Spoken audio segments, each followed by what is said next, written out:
Agradecer também os críticos, né? Queria hoje tocar num assunto aqui que eu tô para tocar há bastante tempo. Vocês acreditam que ainda tem gente que fica falando toda hora aqui no Facebook sobre a votação do presidente Temer? Eu não sei se são pessoas ignorantes, se são pessoas de má fé, se são pessoas que pensam que conhecem política e não conhecem, porque eu já gravei um vídeo, eu já expliquei, eu já escrevi. Ou as pessoas não sabem ler, ou não conseguem entender o que leram, ou gostam de atormentar mesmo a gente, né? De alfinetar. Pois bem, vou explicar pela última vez aqui, né? Pela milésima vez. A questão do presidente Temer é muito simples. O presidente Temer tem sido bom presidente para o Brasil? Não, não tem. Mas é o que nós temos nesse momento. É ruim com ele, mas é pior sem ele nesse momento. Vocês lembram da queda da presidente Dilma Rousseff? Que nós conseguimos aí a façanha de liquidar o PT, o Partido das Trevas, o Partido dos supostos trabalhadores, Partido dos Trabalhadores que não trabalham. Pois bem, o que aconteceu com a queda do presidente Dilma Rousseff foi um saldo de quase 14 milhões de desempregados no nosso país. 14 milhões de pessoas ficaram desempregadas quando a presidente Dilma Rousseff deixou a presidência. E eu explico o motivo. Todas as vezes que um presidente da República tem a sua imagem arranhada, quando as pessoas perdem a confiança no presidente, os investidores internacionais também sentem. Eles sentem desconfiança, desconforto, e os investidores internacionais fecham as mãos. Os financiamentos internacionais deixam de existir. Quando isso acontece, o dólar sobe. Subindo o dólar, os produtos produzidos no nosso país, que são atrelados a essa moeda americana, sobem também. Quando sobem os produtos, as empresas não vendem. Quando as empresas não vendem, quem paga o pato é o empregado. O empregado fica desempregado. Quando vem o desemprego, junto com ele vem a pobreza. E junto com a pobreza vem a miséria. Um estudo feito por especialistas em Brasília chegaram à conclusão de que se o presidente Temer fosse afastado mês passado, o resultado seria que nós teríamos até fevereiro 23 milhões de desempregados no nosso país. Então perceba, um deputado, um parlamentar, ele não pode votar apenas com a emoção, ele tem que votar com a razão. É ruim com o Temer, eu reconheço, só que é pior sem ele nesse momento. Nós estamos há 1 ano das eleições. Se afastássemos o presidente Temer há 3 semanas, 4 semanas atrás, o resultado seria o seguinte: quem assumiria a presidência seria o presidente da Câmara dos Deputados, Rodrigo Maia. Ele deveria assumir por 6 meses. Só que o presidente da Câmara também tem um monte de problema com essas delações que foram dadas aí, ele e o sogro dele. A imprensa não ia deixar isso barato. Seriam 6 meses de espancamento na imprensa, 6 meses de desestabilização, 6 meses de risco Brasil, 6 meses do mercado internacional sem saber o que vai acontecer com o Brasil. Daqui 6 meses, que daria lá para fevereiro, caso o Supremo Tribunal Federal resolvesse afastar o presidente Temer de fato, o presidente da Câmara, que foi presidente interino por 6 meses, teria que chamar novas eleições. Isso levaria 3 meses. Essas novas eleições seriam um inferno, porque o PT, o PCdoB, o PSOL, o Rede, eles querem eleições diretas. Por quê? Para que o Lula volte. E nós não iríamos permitir isso. Então seria eleição indireta.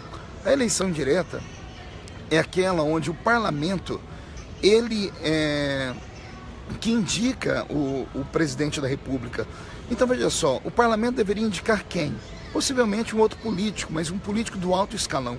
Todos os políticos do alto escalão, com raríssimas exceções, estão dados em delações. Ou seja, nós não teríamos nome para isso acontecer. Caso escolhêssemos um nome em fevereiro e elegêssemos um presidente em fevereiro, esse presidente iria governar até quando? Até dezembro? Sim, só que de fevereiro, março, abril, maio, junho, julho, agosto, setembro e outubro, 8 meses depois teríamos novas eleições. Eleições caríssimas ao Brasil. Então, por isso, eu e vários deputados votamos pela permanência do presidente Temer e quero desmentir aqui as mentiras e explicar aos desavisados. Nós não arquivamos nenhum processo contra o presidente.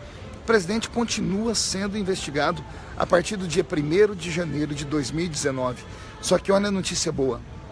Se o presidente fosse afastado de semanas atrás, quem é que deveria julgá-lo? O Supremo Tribunal Federal. Não conte para ninguém. O Supremo Tribunal Federal que deveria julgar o presidente Temer é aquele que soltou o Zé Dirceu. Então, você confia em quem? No Supremo Tribunal Federal ou no juiz Sérgio Moro? Eu confio no juiz Sérgio Moro. Já provou ser um homem íntegro e é o herói da nação brasileira.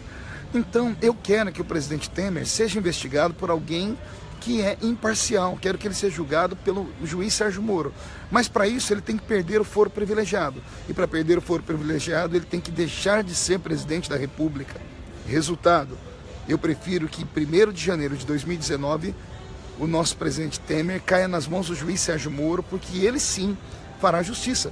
Se o presidente Temer for comprovado as ilicitudes, que ele pague pelo preço dele, que ele pague pelo preço. Se não for comprovado, quem somos nós para julgar uma pessoa que não seja sem termos prova? Então, eu optei nesse momento por aguentar as críticas, por suportar as pancadas, por aguentar essa gente que pensa que conhece política e não conhece, para aguentar essas pessoas que caluniam, para aguentar essas pessoas ignorantes, essas pessoas chucras que vêm aqui para o Facebook, que xingam a gente, que nos humilham, que falam que eu sou corrupto. E isso é calúnia. Se eu sou corrupto, cadê o dinheiro? Se eu sou corrupto, por que eu não estou dado em nenhuma delação premiada? Aí você pergunta, pastor, mas e o Bolsonaro? Por que o Bolsonaro votou contra o presidente Temer? O Bolsonaro, nesse momento, é presidenciável. Ouça-me, ele é presidenciável. Então ele votou como um presidenciável. Ele não quer arrumar confusão, como eu arrumei com muita gente aqui. Ele não quer crítica nesse momento. Pode ver que todos os que são de partidos que têm presidenciáveis votaram contra o presidente Temer. Por quê?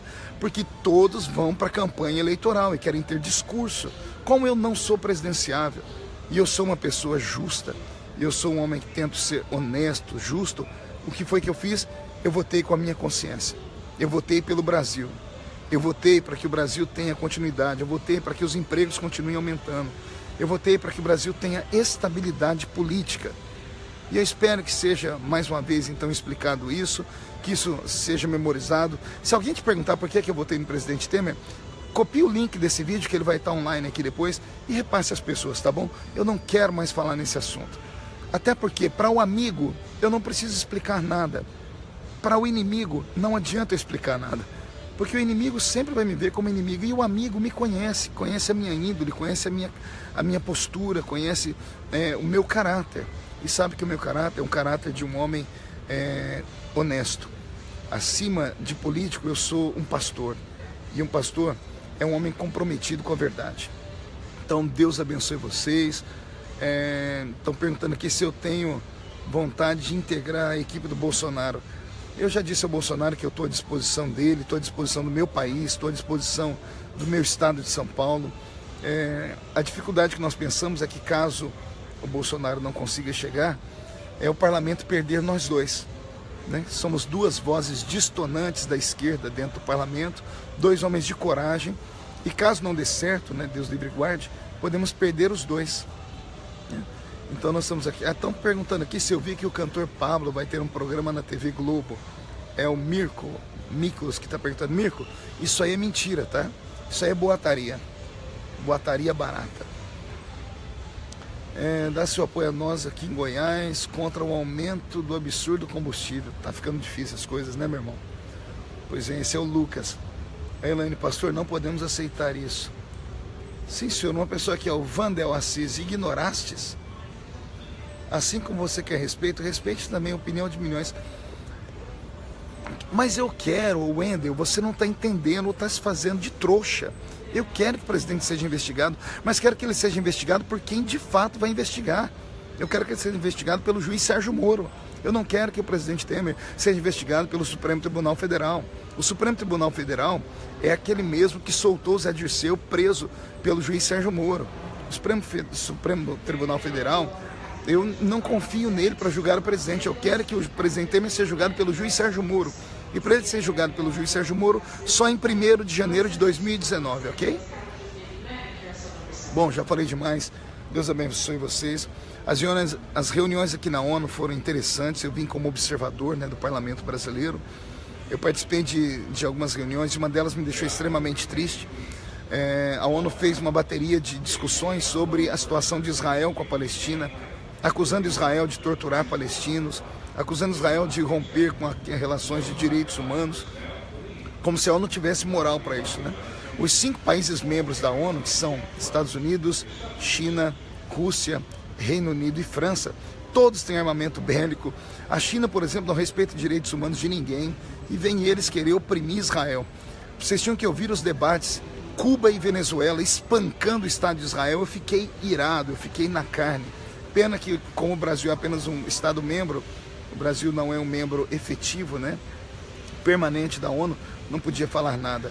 Mas vim aqui, farei um discurso na Câmara, vou pedir ao Itamaraty que defenda Israel aqui nos Estados Unidos da América. E oxalá o nosso presidente tivesse a coragem que teve Trump, né, de abandonar a Unesco e, quem sabe, colocar o ponto final em todas essas coisas ruins que nós temos aqui. Pessoal, Deus abençoe a todos vocês. Um abraço a todos, tá? Tá aqui o Erinaldo de Souza dizendo: Pastor Marco Feliciano, eu sou católico, mas te admiro pela coragem de lutar pela verdade. Muito obrigado. São palavras como essa sua que me fazem ter vontade de continuar lutando, tá? Gente, beijo no coração, permitindo Deus. Amanhã estarei no Brasil. Orem aí pela minha viagem, tá? Para eu chegar em paz, tranquilo. E amanhã à noite eu já tenho pregações no Facebook. Amanhã vai estar aqui os endereços, que eu nem vou para casa, eu só vou para casa depois do culto de amanhã à noite, tá? Um beijo no coração. Deus sempre, e medite Isaías 43, verso 1, 2 e 3, tá bom? Deus abençoe.